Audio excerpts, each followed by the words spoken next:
Hey friends, a lot of modern quilting patterns ask us to do some strip sewing as base work to the rest of the block we're going to do as we follow along on the patterns. Well, I've got 3 awesome tips to help your strip sewing be even more successful. Let's get started.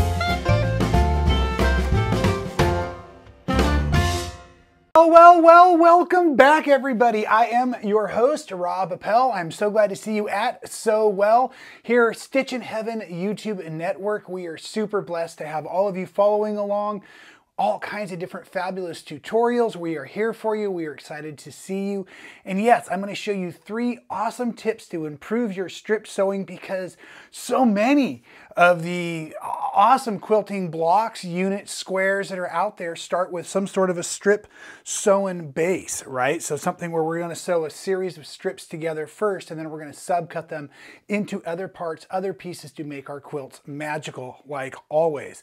So again, if you are new to quilting, there is so much for all of you to learn. I am super hyped up. I am excited to see you. Like I said, please make sure you are subscribed to our channel. We don't want you to miss any of the action. And if you were following along recently on Facebook, you probably scored a bunch of pre-cut jelly roll style 2.5-inch strip things because we often are doing, almost always as a matter of fact, some sort of special. So follow us also on Facebook, Stitch in Heaven, and especially on Tuesdays, my good friend Anita is doing Coffee with Anita, 10:30 Central Time. You can follow along and she's always doing wonderful things, showing you around the store, giving you discounts. So I wanted to do something that was kind of pre-cut friendly because that is actually diving right into one of our first 3 tips to successful strip sewing, and that is the prep work. A lot of our pre-cuts we purchase are cut to be a specific size, but if you haven't ever measured, or if you've noticed, a lot of them have these pinked or jagged edges. Now that's to help to keep the fabrics from unraveling while they're waiting to be put into a quilt project. But it does mean, where does the 2.5 inches start and stop? So the first thing really is all about our prep work, knowing our strips. Are they really 2.5 inches? Are they really 1.5 inches? So you do need to measure. Make sure you know what size strips you're working with, especially if you're following along in a quilting pattern where you might end up with some triangles in the long run. If the math doesn't work correctly, the points won't match up and then you'll be frustrated and you'll think it's you, and it's not. It was that the strip roll was generally a little bit larger than you thought. And then when we get into step 2, the approach, we're going to talk about where does that presser foot go. But back to the first step in the prep work. So whether you have your fabrics pre-cut for you or you're going to cut them yourself, we'll get to that. But pre-cuts, first of all, they're beautiful. They're on rolls as they come. You can see this is just glorious the way I've handled this one, right? But it doesn't mean that they're pressed perfectly. So as much as I love my awesome wool mat here, I should have gotten the bigger one. So the bigger the tools, the better. I'm going to actually set this aside now for the rest because it's not going to work to make my pressing big enough. I want to have a large enough space to go ahead and press my strips completely. And yes, I will press them in advance if I'm doing some strip sewing. So I am making sure that all of the weave of the fabric settles in. So yes, about the prep work, especially the skinnier pre-cuts or the skinnier strips you're gonna make, because the skinnier the fabric is, folks, the more it can just flex. It becomes more like a ribbon, right? And it can just move. That's why we often cut things either on the bias or very skinny if we need them to flex throughout our sewing and quilting projects. So I am getting my iron nice and hot. I'm going to run it over the top of these, taking out the fold, letting everything settle in, having a nice approach, getting everything pressed. That's the first half, step 1A. Step 1B would be if you're cutting them for yourself. We're just going to kind of get those out of the way. I hope that wasn't a bad move. So you got home from the quilt shop, right? You just got back from Stitch in Heaven and you are super excited. Oh, and I should have mentioned, folks, please, This fabric right here is a roll that is not available any longer. I'm working out of my stash to create this video because these were some of my teaching samples I had. But I love working with these textured solids, something like a Moda Grunge, as a matter of fact. And Stitch in Heaven happens to have, I believe, every color of Moda Grunge on the bolt by the yard. So down in the description below, there may or may not be a discount code for all of you to use at Stitch in Heaven whenever you're getting your Moda Grunge. And so I just want to point out, I love these textured solids, and grunge is one of my all-time favorites. We have all of the colors. I would like you to have all of the colors. So just a quick little advertisement in the middle of today's video. There may or may not be a discount code down below in the description that'll allow you to get a discount on Moda Grunge at Stitch in Heaven. Okay, back to our fabric. I've gotten home from my advertisement from my Stitch, now you've got me all cracked up over there. Okay, so the fabric's a mess is what I'm trying to say. It's been folded, it's been on the bolt, it's been on the shelf. And so one of the things I want to do if I'm going to cut my strips is I also want to be well prepared, and I'm going to press my fabrics, especially the section I'm going to be cutting from. Doesn't take much, just a nice warm iron, gliding that over the top. And this is really what you've been waiting for in the prep work, okay? I am right-handed, so I'm going to set the raw edge of my fabric to be cut over to the right-hand side of my body. I have the fold. I never really look at the lines on the mat. I'm only looking at the fabric, and I'm going to use the lines of the ruler. We need to get a really nice square first cut so we can cut our strips. If your strips are not cut accurately, you're not going to be able to get them sewn together nice and parallel so that you can do these cool things. So first of all, it's all in the prep work, right? So now I'm going to go ahead and I'm going to take and I'm going to lay this ruler right along the line, right along the folded edge. So the folded edge of the fabric is right in my lap. The raw edge is over here, and I'm going to skinny it over so I can make sure I can get a good bite in the fabric. And I'm also extending, because I'm using a long length, I only have a single fold, so I'm looking at 22 inches of fabric here. I've moved my hand further up the ruler. That's going to keep me from sliding the ruler as I cut. So a nice, firm pressure, accurate cut. Clean, right, done. So that's the first cut right there. That's going to be my true cut for the rest of all of the slices I make, whether they're 2.5, 1.5, 3.5, whatever you want to make. Now I'm going to take this fabric and I'm going to flip it. Okay, and remember folks, if this seems like old hat to you because you've been quilting for a million years, we have a lot of brand new quilters out there, and I'm really excited that they've turned to YouTube to learn how to do this stuff. That's why we want them subscribed. That's why we want them here learning. So some of this might seem a little bit like something you've learned in your first quilting class. Exactly. So now I'm going to come in here, and again, I'm going to look like, let's say I wanted to make those 2.5 inch strips.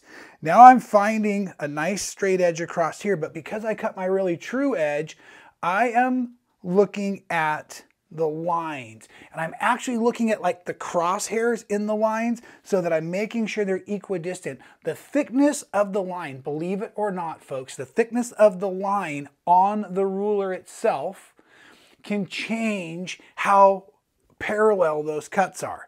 So always looking at the same markings on your ruler also really helps with your accuracy. So now I've lined up perfectly parallel this outside edge. I can also tell I have a nice 90-degree lining up at the bottom, and I'm going to go ahead and cut. Okay, move the ruler, move the fabric, move on to your next slice. Let's say I wanted to do a 1.5. Again, just a nice skinny. I've got the pressure for my hand way up here, and I'm just going to cut nice through there, lift that ruler up, slide my fabric over. You notice I prefer to slide my fabric instead of the, or I should say the cut fabric instead of the fabric I am cutting. I want this edge to stay as true as possible, as long as possible, because that is what I'm using to ensure that I get a really nice, accurate cut. So step one, A and B is all about your prep work. Step two for getting really nice, accurate strips for your strip sewing is in the approach to the machine. So the first thing I do, and I say this a lot in my patchwork sewing or my piecing, I reduce my stitch length. Most of these sewing machines are going to be set to like a 2.5, a 2.4, something like that. Stitch length. I reduced mine down to a 2.0. So I've shortened the stitch length because I'm putting then less movement with each stitch on the fabric. And then, and we'll use these samples for an example today, as I get into my presser foot, right sides together, I want to make sure that my fabric is lined up nice and evenly. So before I even get into the machine, even though I'm not going to pin or anything, I'm just kind of making sure it all feels good, whether you're seated or standing at the approach. Now as I come into the presser foot, you can see that I'm just going to use these bumps in the fabric as my outside edge. You can see there's just a little bit of the blue showing along the outside edge, so that means that under edge fabric that I'm looking at, the blue lower strip. And as I lower my presser foot down, the next thing I'm going to point out is the edge of the presser foot now is coming down along the valleys of those pinked or those razor's edges there. Okay, second part of approach in the machine is a nice slow pace. Folks, I'm not water skiing behind the sewing machine. I'm not hanging onto this for dear life because the machine's running so fast. But I'm also not pushing, right? I'm just letting the machine do all the work. I'm actually keeping my hands maybe 6 to 8 inches down away from the presser foot. And I'm just going to let the machine do its thing as it moves this fabric nice and evenly through. Make sure your feed dogs are cleaned out often so that they have a nice approach. The other thing I will point out right now is that the wider fabric, the larger fabric, or as you start building your quilt blocks out, I try to have the more fabric on the bed of the machine and my new piece up on the top, like you see here. I've got my larger piece and the smaller piece riding on top. You know I love to travel, so think about it. Going through the airport, you always see the big suitcase with the small suitcase sitting right on top. That's the way it makes transportation so nice and easy. So as I sew through here, I have the weight of the fabrics down on the feed dogs whenever possible. I've got a nice even pace going, super easy. Not pushing, not pulling, letting the machine do what it needs to do for me. My eye is keeping the same mark of both fabrics I can see as they go through, nice and registered. And when I do my strip sewing, to actually get the most yield out of my strips when they're done, I really only worry about one starting edge. So as I'm coming into my finish down here, I don't care if the edges don't line up or not because I'm going to keep adding on to the top edge. And I understand that is not what grandmother told us to do. Grandmother told us we were supposed to go up one side and down the other, up one side and down the other. But folks, I'm telling you, every now and again, you won't have quite enough because now you're squaring up both ends of your fabric and they're not always going to line up, right? So with that being said, I always add on my next piece also at the machine. That's another part of the approach to the machine. So a shorter stitch length, a nice 1/4 inch foot so you can see what's going on, nice even pace. Step 3, we're already here, folks, and it's ironing at each and every seam. Because I'm going to use these seams for my cutting marks later on, what I really want to do is I want to come to the mat, and with my strip piecing, I'm often going to add a piece, add a piece, add a piece. So I like to press up and away from me. So my first pressing, actually my seams are still, or my fabrics are still right sides together. Just going to run over the top, make sure everybody's happy, okay? Then I'm going to use my iron and I'm going to kind of use my hand and I'm lifting the fabric up in front and I'm using the flatter edge of the iron. On this one, it's a little football shape. And I'm now using that to make a nice crisp seam, folding the fabric over, and then on kind of the third pass, we'll call it, as I come by, I'm now pressing down that fabric, creating that seam, right? So that goes together beautifully.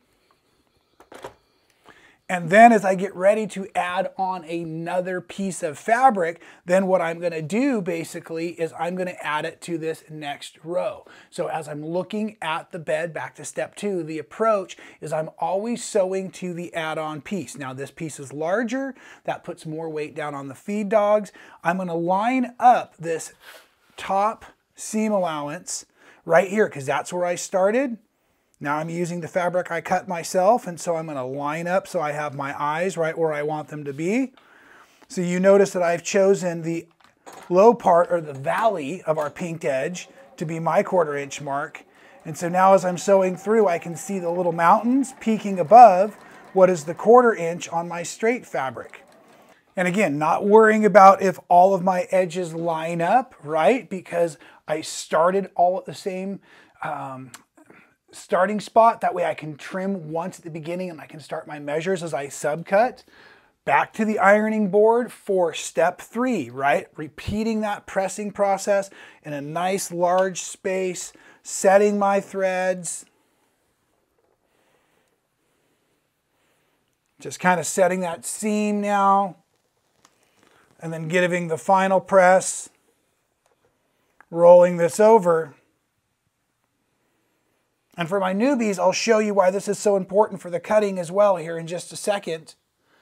And for all of you, I will say thank you so much for being here. I do hope all of you learned a little something from me today when it comes to some of the tips for successful strip sewing. Please let me know in the comments below what you would like to learn from me as I dive deeper into this wonderful world of quilting and sewing with all of you here at Sew Well on YouTube. Now, if we were making a quilt, or as you can see, very similar to the strips I have here on the wall, what we're going to want to do next is we're going to want to make our subcuts. So again, I would come over here, and as I get ready to cut this, now I can use my lines on my ruler with the actual seam allowance, because that means when I cut here, and you can see how nice, oops, let me get it nice and steady here. So as I get ready, I can slide this right over to where those selvages are. I can make my first slice, and then just like I did when I was cutting off of the bolt or the yardage, I'm going to flip it now so that I can read my ruler and I can make this however wide I wanted. A lot of times they're going to be equal to the pieces we started with. So again, this might be like a 2.5. And with that, I want to now use my fabric along the edge here, but I'm also using the fabric, the seam allowance that was created. And that way you can just make nice, accurate slices as you go, so you can have all kinds of fun playing with your strip pieced units, right? And like I said at the beginning of the video, folks, I am super blessed to know that you were here with me all day today. Make sure you are following along with all of our other tutorials we're putting up here on YouTube. We've got a bunch of great presenters. Do check out what's happening on both Instagram and especially Facebook. Check out Coffee with Anita on Tuesday mornings. That's a wonderful time to spend watching live. Make sure you're subscribed here because I go live all of the time. And like I said, let me know in the comments below what I can teach you next right here at Sew Well.